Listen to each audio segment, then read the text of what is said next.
when you're striving day in, day out, that's a whole conversation on its own. But realizing for one that we are not the identity of our job.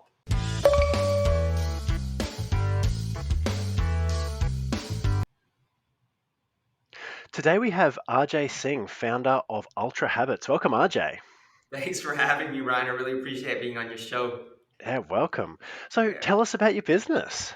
Yeah, so Ultra Habits is probably less a business and more a movement in the sense. So, what we do is we focus on elevated habits, behaviors, and systems that what we term the corporate athlete can employ day to day to ensure that they're maintaining or reaching peak performance, or as we like to call it, ultra performance. So it brings together my love of commerce. I'm an ultra endurance athlete as well.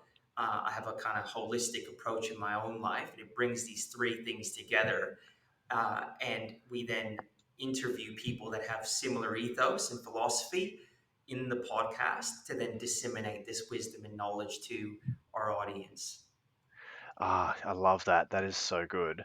And so, how did you get started? Yeah, that's a long story, but ultimately, I wasn't always high performing or high functioning. I grew up in California and became a product of the juvenile justice system, the adult prisons. I had the alcohol, the drug addiction, all that stuff. And long story short, I transformed my life in Australia by the help of some really good business people that took an interest in me and my life.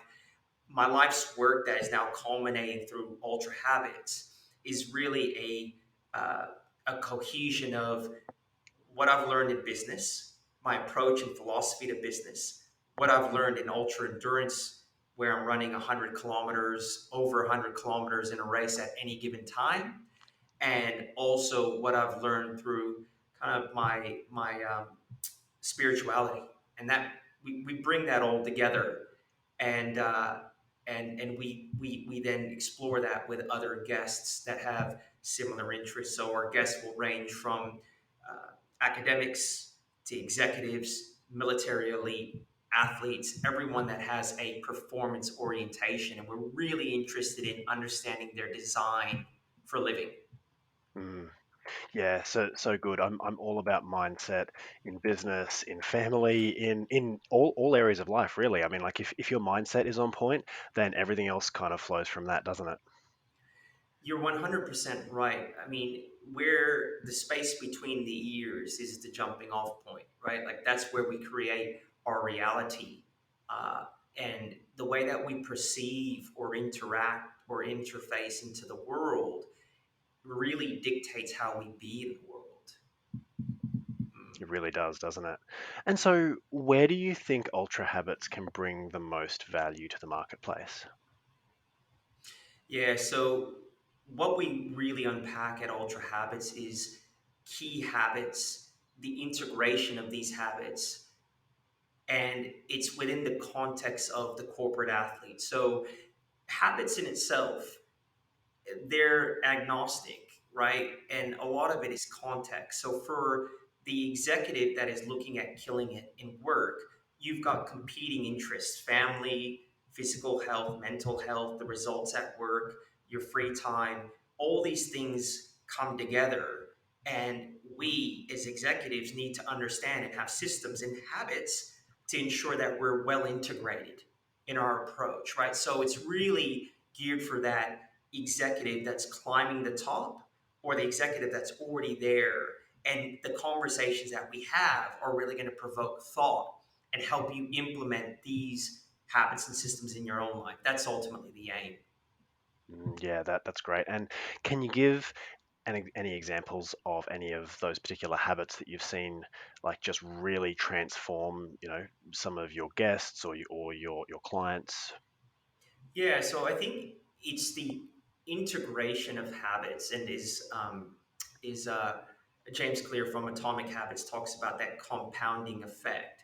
So no single habit on itself really, I think, is, and habits aren't sexy to many people because they they require action, they require inertia and energy, and for me, it's the basic things like waking up early, right? Waking up before the world wakes up, getting into a space where you can actually uh, manage your day proactively versus waking up reactively, being prepared the night before. So that means preparing the night before for the day to come, taking breaks on the hour, moving away from your desk, going into a place where you can kind of meditate, you can reconnect with yourself, exercise. How do you then integrate into your family life, right? So all these things require intentional living. And once you become intentional about these different categories, you then look at how you can interface habits, right? How you can then tweak, optimize, and overlay habits into these different areas so that way you're consistent and you're yielding fruit, right? So I think it's the integration of a intentional approach with good habits, which are your basics, right? Like your food, you're eating. Like I fast. I fast till 10:30 every morning, right? Now that may not work for everyone, but it's about having intention, having habits, having an actual design for living that isn't reactive, putting that all together and then owning your day because you've got this system. Yeah. Yeah, I love that. And I like what you said about being intentional, because if you are intentional, then you're very much in control of your own life and the direction that it's taking, compared to being reactive. Like other people, other things, other events are in charge of your life and the experience that you have. Yeah. So for example, I get in the office 6 a.m. every morning. Now, some people may think that's early and that I'm a workaholic, but the thing is, I'm very much not. I'm very much the opposite. I go to bed very early too. I go to bed 9 o'clock, 9:30 every night. Um, and since I moved to Victoria, there's been more focus on work, but that's intentional, right? And there's a time period in terms of this level of activity, and that me and my family are intentional and clear about. But I get in the office 6 a.m. I like to ease into my day. I do a bit of work, meditation, journaling, and by the time 8:39 comes around and people are coming in, I'm already proactive. I've already been up for a couple hours. I'm in a position to meet my day. I pushed work back to other people too. I've sent emails while everyone's sleeping, and I pushed work to others. So now I'm in control.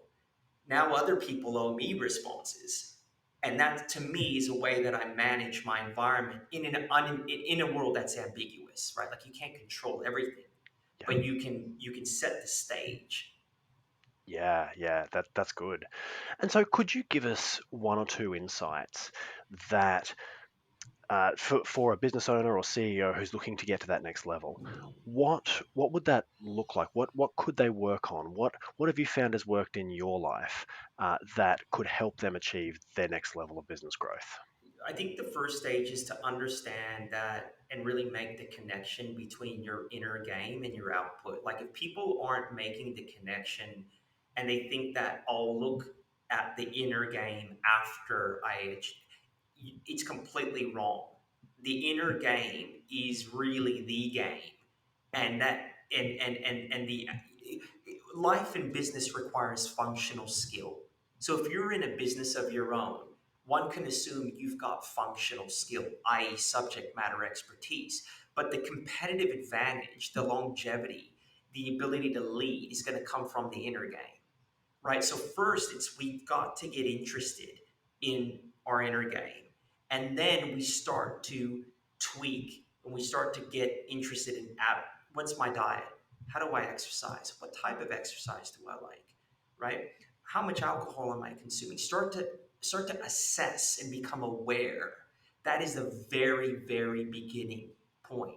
If you don't have that level of interest and curiosity, it, it doesn't matter. You won't get the inertia to start to actually investigate these other areas. Yeah, that is really good. And so, what have you found have been some challenges in implementing this in your own life, for example? And I guess what other challenges have you come across in speaking with others? I think people give up before the miracle, and that's why we're all about habits. People give up, and people are dictated by how they feel. I'm very the way I've been trained. Um, I've got very little interest in how I feel.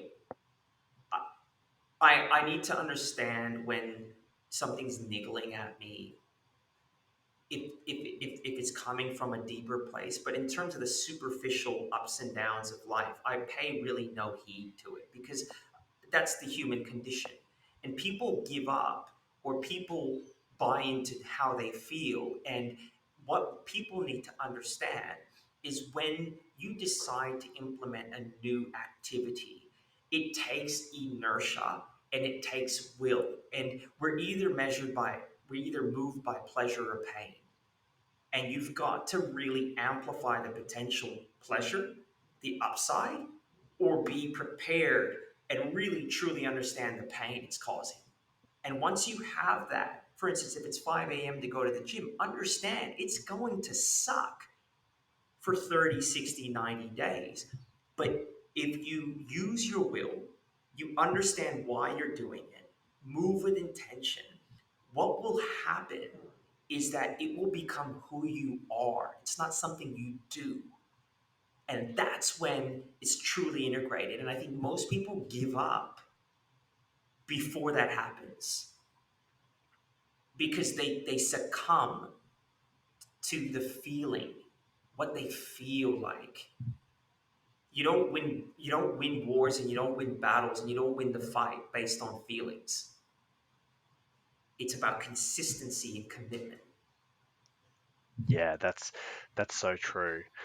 And so if you could go back 5 years, RJ, and give yourself some advice, what would that look like to your younger self? It's a good question. I was actually asked this 3 days ago. Hmm. I think I think understanding as intense as I am, that this this is a this is all a game, in the sense that, like, this whole self evolution thing, it's the game for me. Business and my business success is a result of me being interested in how can I evolve. And I think at sometimes I need to, and I've, there's a saying, wear life like a loose garment. And I think sometimes remembering 5 years ago, I was so intense. Everything was planned. I was overscheduled. I was highly regimented because I was going through this transformation of being dysfunctional to highly functional, but then rigid with it. And I think if I could go back, I'd give myself this advice that, you know, life is also to be enjoyed.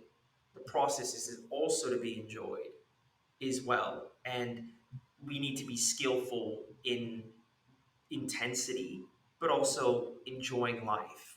And this whole thing of wearing life like a loose garment, shit's gonna happen. We all end up in the dirt eventually, right? Yeah. It's the reality of where we're all going, right? But I think lighten up might be the case. Yeah, wow, that's good. And so if we find ourselves, for our more driven listeners, if we find ourselves being incredibly super driven and not necessarily taking the time to stop and enjoy life, do you have any advice for us? Because I can certainly put my hand up. I'm one of those. Kids has really helped with that for me.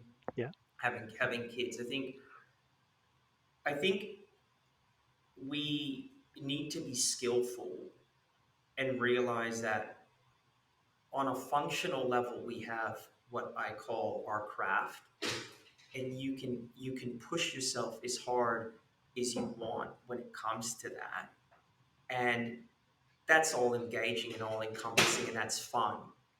But there's also this other axis of, the spirit, the family life, the well-being, and we need to understand that what's required there is very different. And so I think it's not winding ourselves up in our identity and our job, for one, realizing that it's our craft. There's a certain fun and there's a certain element of satisfaction that comes through the mastery of that craft. But that craft isn't who we are.